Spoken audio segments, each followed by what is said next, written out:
Today we are talking about blessings. Now, blessings are the new starter items in Season 5. That yes means that all starter items from the previous seasons are removed. We now have 5 blessings for Conquest specifically. Those ones are Assassin's Blessing, Guardian's Blessing, Hunter's Blessing, Mage's Blessing, and Warrior's Blessing. Outside of Conquest, there are 3 additional blessings. You can still use the 5 from Conquest. That's Attacker's Blessing, Defender's Blessing, and Specialist's Blessing. In this video, we'll be going over what's different from previous versions of the starter items with those blessings, which blessings are generally best for which roles, and where the outliers are especially. I think this is very, very important as the blessings in themselves are rather obvious. And then also go a little bit more into detail about what has specifically changed for gods making strong use out of old starter items, etc. We'll also have a brief look at the blessings outside of Conquest, but the main focus here will be on the ones for Conquest. If you are an absolute beginner in Conquest and you don't know which one to pick, you can go for the most obvious option with pretty much every single character out there.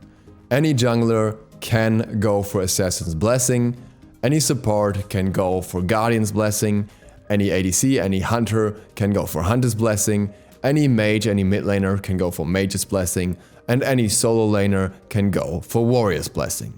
Those are not necessarily always the most effective choices, but none of these choices will ever be so wrong that you'd be completely thrown off by using an item, whereas your opponent would get a massive advantage and you would be completely bullied out of lane because you chose the wrong starter. This can happen on higher levels of play, but if you're a beginner playing against beginners, then you will be fine with those options. That I think is very crucial. That wasn't as easy in previous seasons. Now you have this straightforward option to go to, and even though it may not always be the most ideal one for a specific character, it will never be completely awful in what it does. But let's look at the blessings a little more. When looking at the blessings, it's important to note that I am referring to the changed versions of the blessings on PTS. If you're reading the patch notes for patch 5.1, then those may be outdated already. There was a lot of changing going on PTS, and some of the blessings got minor or major changes. Before we get to the individual blessings, what is different about the blessings from the starter items? First, they are 100 gold cheaper than the more expensive starter items and 200 gold more expensive than the cheaper starter items. So they're exactly 700 gold. There are no longer any secondary starter items that are 500 gold and no longer any primary starter items that are 800 gold. Furthermore, you can only build one blessing. There is no circumstance under which you can build more. If there is, it's a glitch. And not only that, once you've bought a starter item, you're locked in for that starter item. When you sell it, you can't rebuy it, you can't buy another one, you're just stuck without a starter. So the moment you buy a blessing, your decision is final. The only way out of that is the undo button, or if you haven't left base yet, I think you can also sell it and then rebuy it right away or buy another one, but that's only before leaving base once. Additionally, all blessings have an upgraded version. They all require a certain amount of stacks of some degree, and after those stacks, they will upgrade and get an additional benefit. So the blessings aren't at their final form at the start of the game, they improve at least a little bit in their stats over the course of the game, though that usually happens rather early. Previously, multiple roles in Conquest were able to utilize multiple kinds of starter items, which is still true to some degree. Certain gods most certainly make more use out of other blessings than their standard lane one that would be recommended for their lane or their role. Think for example a basic attack focused mage. Compared to before, those are outlier cases though. It's no longer the case that you have 3 different mage starters that will possibly be built in mid lane quite frequently, but rather you will see Mage's Blessing most of the time and then the occasional Hunter's Blessing. The highest flexibility in terms of blessings is probably what we can expect in solo lane. And with that, let's talk about the blessings in detail. The first one, Assassin's Blessing. Assassin's Blessing has 35% bonus damage versus jungle monsters. 7% health restored on killing a jungle monster. This seems to apply for both the bigger as well as the smaller minions of a jungle camp. 20 mana restored on killing a jungle monster. Then there's the stacking bonus. Kill or assist jungle monsters or enemy gods. Jungle monsters are worth 1 stack and enemy gods are worth 5 stacks. At 50 stacks, this item evolves and gives plus 10 penetration. Currently, quite a few junglers are able to clear the jungle without the use of this item, but the extra damage and the health restore is obviously very nice. The penetration is a nice little bonus, especially for ganks as well. It isn't over the top strong, but it's definitely beneficial too. With how much farm there is on the map, 35% damage can definitely make a big difference in your farming speed, and as such, Assassin's Blessing should be considered for most junglers regardless. One downside of this item is the relatively low mana restoration. 40 to 60 mana per camp isn't insanely high, and many other items give you more sustain in regards to mana.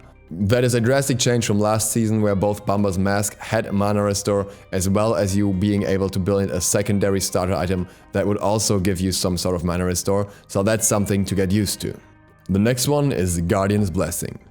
Guardian's Blessing is the support option, gives 100 health, 5 physical protection, 5 magical protection, 7 HP and mana restored per lane minion assist, plus 5 MP5, plus 3 gold per lane minion assisted, and as the upgrade version, assist with the lane minion kills to gain stacks. Each assist is worth 1 stack. At 50 stacks, this item evolves and you gain bonus 4 gold per 5 seconds. There's not really much to say about Guardian's Blessing outside of its obvious functionality. With so many stats loaded onto one item, it will be the primary support choice. If it's not, it will probably get buffs. But as it stands, it has health, it has tankiness, it has health restore and mana restore of various kinds, and it gives you extra gold. So there's hardly a way around it unless you're playing a super aggressive support and you'd rather go for some assassin style build and play a secondary jungler or something like that. But that's the outlier case. Overall, it does what Watch as Gift did before, and will probably be built by the same players that built Watch as Gift before. The next one on the list is Hunter's Blessing. There's a lot more to say about Hunter's Blessing. It has plus 15 basic attack damage, meaning this only affects basic attacks, not abilities, plus 10 MP5, which makes it the highest MP5 blessing unless the player with a Mage's Blessing falls under 40% mana. And it has the bonus effect, kill or assist lane minions or enemy guards to gain stacks. Lane minions are worth 1 stack and enemy guards are worth 5 stacks. At 75 stacks, Hunter's Blessing evolves, gaining a plus 15% attack speed and an additional 15 bonus basic attack damage. A 30 consistent basic attack damage increase can build up a lot of pressure, both in a lane where you can clear minions much faster, as well as against opponents where you deal a decent amount more damage. But you have to be aware that as much as it sounds like a 30 flat damage increase, it's still affected by protections, so you still have to go through the normal penetration, and as such, it's not quite as much realistically. What makes this item so interesting is that it applies on AoE basic attacks. Not on every single one though. It applies on the true AoE basics, the cleaves such as the one of Osiris or Naja or Thanatos. It does not apply on basic attack amplifiers that turn your basics into AoEs, such as Freya's 2, because that's still magical damage outside of the initial main hit, so it's not multiple basic attack hits the same as a true cleave would be. Partially due to this effect, but also due to the general strength, I don't think we will only see it on hunters, but also on warriors in solo lane that are mostly focused around basic attacks like Osiris, Erlang or Bellona. Keep in mind that theoretically this item can also be built on supports as it stacks off assists too. Mage's Blessing works a little differently. It has plus 25 bonus ability damage, meaning it's once again not power, but extra damage for the ability in a separate instance, but it doesn't work quite the same for everything. Basically, it's bonus damage once per ability. So for example, if you think of Ice's Wing Gust, which has multiple hits of damage, then it will only proc on the first one of those and not on all of them. Additionally, the item has plus 2 MP5 per 10% mana missing, and upon gaining 75 stacks through either kills or assists on lane minions or enemy guards, same as with Hunter's Blessing, it gets 10% cooldown reduction. Essentially, this item is a crossover of Bluestone Pendant but with instant damage and Sense of Time. And yes, I mentioned Bluestone Pendant here because many gods that made use of Bluestone Pendant before can also utilize Mage's Blessing. For example, aggressive hunters that are ability based like Ullr, stand swappers in general that make effective use out of getting more damage off with various abilities early on, like Ardio for example, where you just have 2 ways to proc it on level 1 already, and some other gods that have very short cooldowns like Habois, who will be able to proc this item very often with the help of his 1, which has a very low cooldown. For almost any mage, this blessing is advisable. There are some that can make decent use of the Hunter's Blessing as well, but overall they would still be better off with Mage's Blessing for the most part. And that's due to the fact that on the initial hit with an ability, the effect will proc on all minions that are hit. So for example, a Sol hitting her 2 would still proc this on at least 3 minions, if not more, depending on how you place your 2. And that's gonna be a 75 bonus damage overall, which will take quite a while to make up for with the Hunter's Blessing in basic attacks. This comes a little bit down to preference and if you're playing for early or late game, but especially for early game, Mage's Blessing should do more for you. Freya may be the only outlier here, as she will always use basic attacks anyways. And the last one on the list is Warrior's Blessing. Warrior's Blessing gives you 100 health, 3 damage reduction on all damage taken, and 40 of your health and mana is restored upon dealing damage to an enemy god on a 10-second cooldown. Dealing damage to an enemy god provides 1 stack. This effect can only occur once every 10 seconds. Getting a kill or assist on an enemy god provides 5 stacks. At 15 stacks, Warrior's Blessing evolves, getting plus 10 physical and magical protection. Out of all blessings, this is arguably the weakest one. It has a bit of a Mark of the Vanguard effect with the damage reduction, but you get the protection quite late and before that you only have 100 health, but the self-heal and sustain effect is quite nice. I would say many solos are currently better off with other items, sometimes even just going into tier 2 items right away or going for especially the Hunters, but sometimes also the Mage's Blessing. This may change at some point down the road, but for now it's the more defensive choice among blessings for solo, and will probably only be picked up by those playing rather defensively that don't opt into some other tier 2 instead, which I would expect we will see more often. On the topic of solo and jungle, there's also the fact that Death Toll and Bluestone are gone. Once again, I think Bluestone is kind of replaced by Mage's Blessing, but with Death Toll gone, a decent amount of sustain both for certain junglers as well as many solo laners is gone, and I think especially in solo that will kind of reshape the meta. The junglers get their own starter, which is good enough, their own blessing, but Death Toll on Bellona, Osiris and Erlang Shen was pretty crucial, and without that, they're kind of forced into a new niche, and certain other solos also make very good use of it.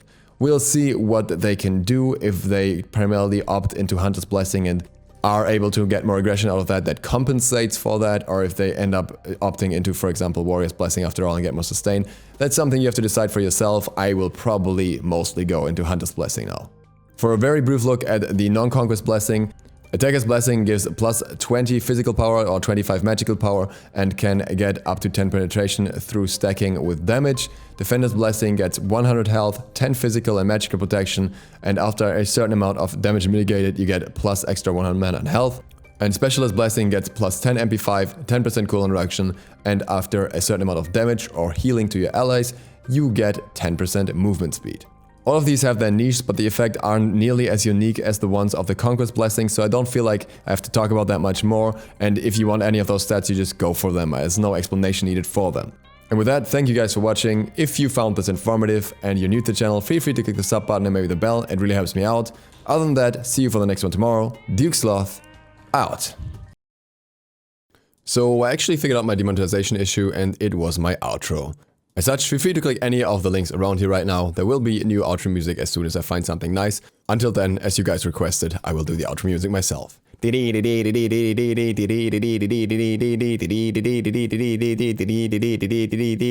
You're welcome.